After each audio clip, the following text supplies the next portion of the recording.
Atenta e fugir está aí. E por falar na Marginal, né, na Marginal Pinheiros, quando você vem vindo pela Marginal Pinheiros para essa região sul, do lado direito, tem um muro gigantesco lá. É o Jockey Clube de São Paulo. E a pergunta que não quer calar é o seguinte: de quem é isso? A quem pertence? Isso pode ou não ser transformado numa área de lazer da cidade? Uma coisa muito importante para São Paulo. Aí nós pedimos, então, ao professor Marcos Buquerite, que é vice-diretor do Instituto de Estudos Avançados da USP, para conversar um pouquinho conosco. Professor Marcos, muito obrigado aqui por atender o jornal Nova Brasil.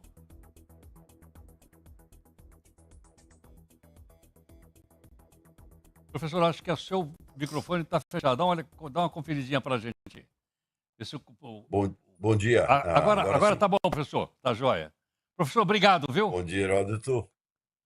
Bom dia, é um prazer falar com você.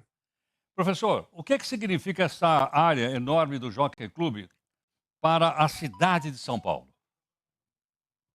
Olha, é uma área, se nós pensarmos em verde, é uma área que vale que tem um tamanho de quase metade do Parque do Ibirapuera. Então, é uma área verde importante. A Zona Oeste tem bastante área verde, poderia ter mais área verde ainda. Então, a ideia que existe da criação de um parque ali é uma ideia muito interessante, principalmente considerando que nós estamos agora nesse processo das mudanças climáticas globais, e nós precisamos de mais áreas verdes para nos protegermos contra eventos extremos e produzir serviços ambientais. Professor, quer dizer que ele equivale mais ou menos à metade da área do Parque do Ibirapuera? Dá 40% da área do Ibirapuera. Ele tem 60 hectares, o Ibirapuera tem 150 hectares. Então, dá mais ou menos metade ali, né? O Jockey Club é dedicado, como a gente sabe, né, dedicado às corridas de cavalo aos animais. Quer dizer, poderia ser até mesmo fazer um parque ali e manter a tradição, até isso seria possível. O problema, pelo que eu apurei, é que não houve pagamento de IPTU. A dívida é muito grande, é uma dívida de mais de 800 milhões que o jockey precisaria pagar para a prefeitura.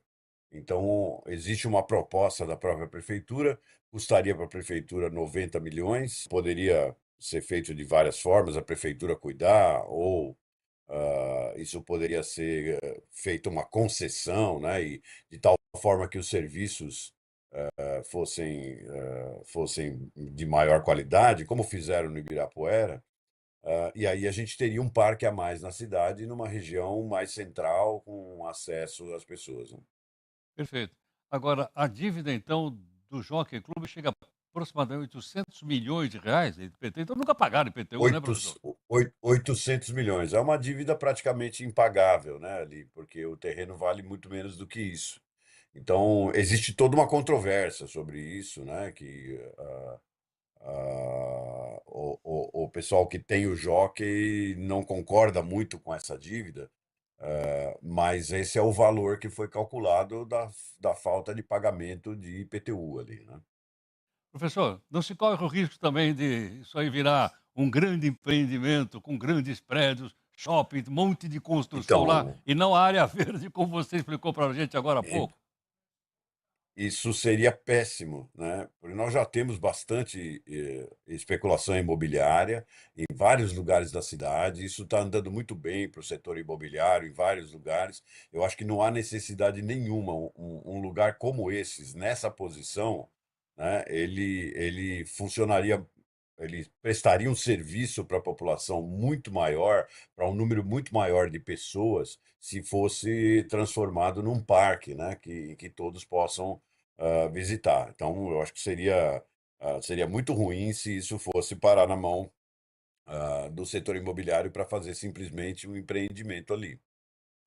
Professor, como essa cidade cresce, né? Eu creio que quando foi a área Não, cedida, para. não devia estar. Passava o Rio Pinheiros para lá, não tinha nada. Eu mesmo estudei na USP numa época, passava o rio, não tinha nada.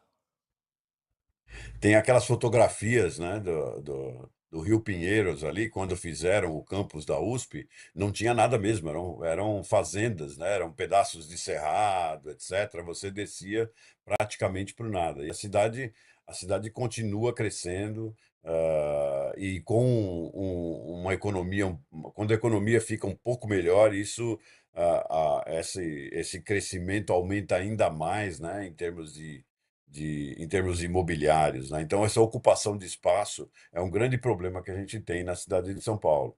E isso adensa a população, o que não é ruim do ponto de vista das mudanças climáticas. Quanto mais denso, a gente já sabe que cidades mais densas são cidades que emitem menos gases do efeito estufa, menos carbono. O melhor exemplo que tem no mundo considerado é Barcelona, né? Então, isso, o adensamento em si não tem tanto problema, mas essa expansão e o aumento do número de pessoas é realmente preocupante. Principalmente quando nós falamos de projetos que fazem prédios muito grandes, que vão demandar todo um serviço e vão complicar o trânsito. Você estava falando do trânsito agora aí, né? Acabam complicando, inclusive, o trânsito na região. E a falta de verde na cidade de São Paulo é um problema muito sério, isso principalmente lá na Zona Leste. Então, tem vários parques novos que estão sendo formados gradativamente, mas na Zona Sul também é importante, na Zona Oeste também é importante a gente ter mais parques, mais árvores na rua e mais fragmentos assim grandes como esse aí de 60 hectares, né? Perfeito. Professor, muito obrigado aqui por atender o Jornal Nova Brasil. Muito Eu que agradeço, um abraço. obrigado, professor Marcos Buckenrige, que é diretor do Itaí. Vamos ver então o que vai acontecer com o Jockey Clube agora às 7h57. Trânsito.